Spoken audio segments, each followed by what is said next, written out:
Am I the a-hole for telling my girlfriend that being depressed is not an excuse for being lazy? Update. Am I the a-hole for telling my girlfriend that being depressed is not an excuse for being lazy? Would I be the a-hole by not telling a guy I've been dating for a month that I'm having artificial insemination to be a single mother?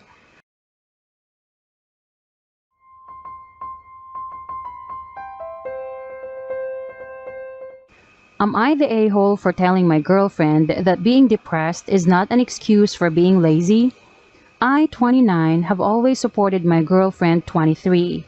We have been together for 4 years now and lived together for 1. She has always had anxiety, as well as depression, where some months are worse than others. I have supported her through all of this and understand it is very hard for her.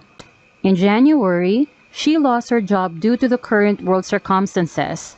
By March, she hit a low point with not eating as much, crying, irritability, typical traits of depression. I have comforted her as much as possible and taken care of everything. However, at the beginning of June, I was allowed back to work, and since the house has fallen to shambles, I am too tired by the time I come home to do anything, even cook. Most nights we order takeout, and on the rare occasion she makes food.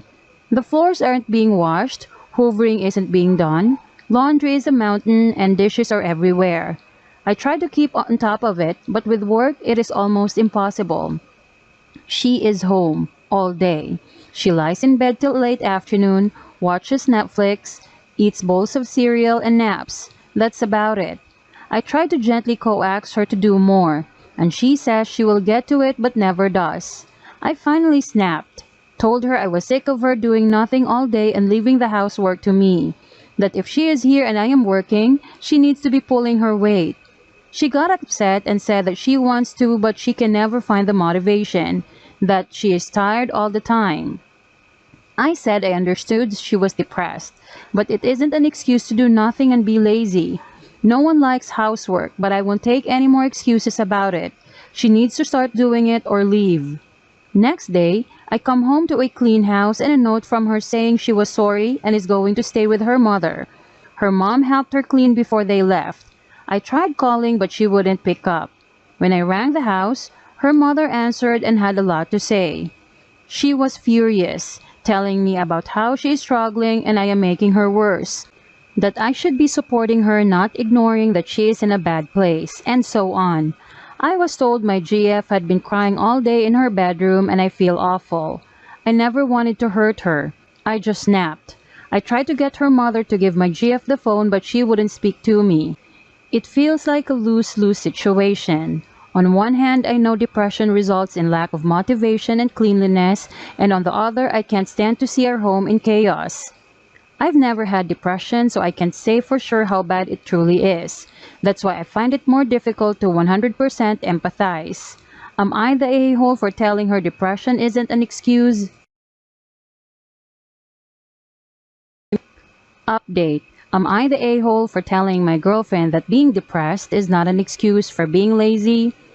Ultimately, I realized that the majority of the blame was mine. I never ever should have called her lazy because that isn't what she is. I lashed out and I shouldn't have. She stayed at her mother's for a few days, and we eventually met up to talk. I told her how it just got too much for me, but it was no excuse for lashing out, and I apologized. She apologized also, not that she needed to, and we talked for a long while about how we can make our relationship work. I expressed my concerns over her therapist, who is very against anything other than talking therapy. She agreed that he didn't seem to really have her best interests at heart and she is currently looking for someone new. For now, I suggested she stops looking for work. She got a lot of rejections and I could see it was upsetting her more.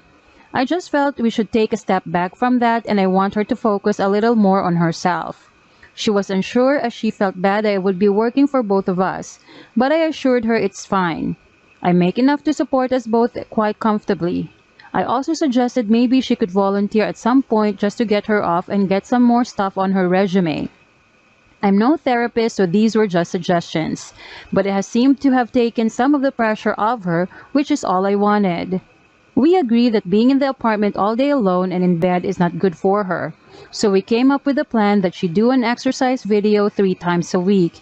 It's only a 10-minute one, just so she's doing something. She has found she likes doing them. They make her feel a bit better after, and has started something called yin yoga now too. To help me, she has one chore a day too. I don't care what it is. It could be dishes or it could be just putting the laundry in the hamper. This rule has at least gotten her out of bed for part of the day, and she's found that once she starts, she sometimes ends up doing more than one thing. I make sure to show my appreciation for whatever she has done, no matter how small it was. We have set out that every Sunday we will have a deep cleaning day where we get everything done for the week. This has been surprisingly successful. We make it fun and just mess around while still getting things done. It makes the week a lot more manageable when we only have light chores to keep on top of. She is trying more, and I am also working on being more supportive about her depression. I'm researching it more and learning ways I can help her because it is a part of her. We are both putting more effort in and communicating a lot better. I hope we keep making progress because I do love her very much and wants us to work. Would I be the a-hole by not telling a guy I've been dating for a month that I'm having artificial insemination to be a single mother? Prior to lockdown, I decided to be a single mother by choice. The journey to accepting this has taken 2 years and included counseling and a very thorough plan to ensure I could do this alone. I was happy with my decision, and I was at a good place in life where I realized my desire to be a mother was stronger than looking for a partner, which may or may not happen, and with my fertility declining, I chose to go down this path as a solo woman. Right before I was due to have artificial insemination with donor sperm, the pandemic hit and treatments were canceled. There was no timeline for when things may reopen. For a few days, I was devastated. I was so mentally prepared for this. And then I picked myself up and decided to park my plan. After all, I didn't have a choice. I downloaded a dating app out of curiosity and figured that I could still chat to guys and see what happened, without any expectation really. I've been talking with a guy, let's call him G, and it's only been a month, so very early stage. However, we've met up twice, with a third meeting planned, spoken many times on the phone, and I get a really good feeling from him. For the first time in years, quite frankly, I feel emotionally connected with a man, and it feels completely natural and promising. During this time, my clinic called me to say they have had approval to open, and do I wish to go ahead this month with my treatment. I want to be a mother more than ever, so I said yes, and I'm now on medication with my appointment set for next week. While there's no guarantee I'll get pregnant on the first go, I have a conflict in mind about informing G of my plan. On the one hand, it's at such an early stage of our romance without yet being anything committed that I feel like I'm bringing something up prematurely. On the other hand, I wonder what may happen as time goes on. Am I just delaying the inevitable? Is it deceptive of me not to inform him of something so fundamental in my life? A friend told me that I'd sabotage a potential relationship with him by telling him of this plan right now, and that a man who is really into me will accept me even if I'm pregnant, and that more time is needed for him to really get to know me. But in my mind, I'm wondering if it will piss him off by suddenly saying, "Hey, I'm pregnant by the way." We've spoken loosely about wanting kids in the future, so I know he'd like a family, but it was a brief passing moment. I'm also not willing to wait to get into a long-term relationship, and we are far too early on to be thinking about a family together. Would I be the a-hole by keeping quiet about the plan for now?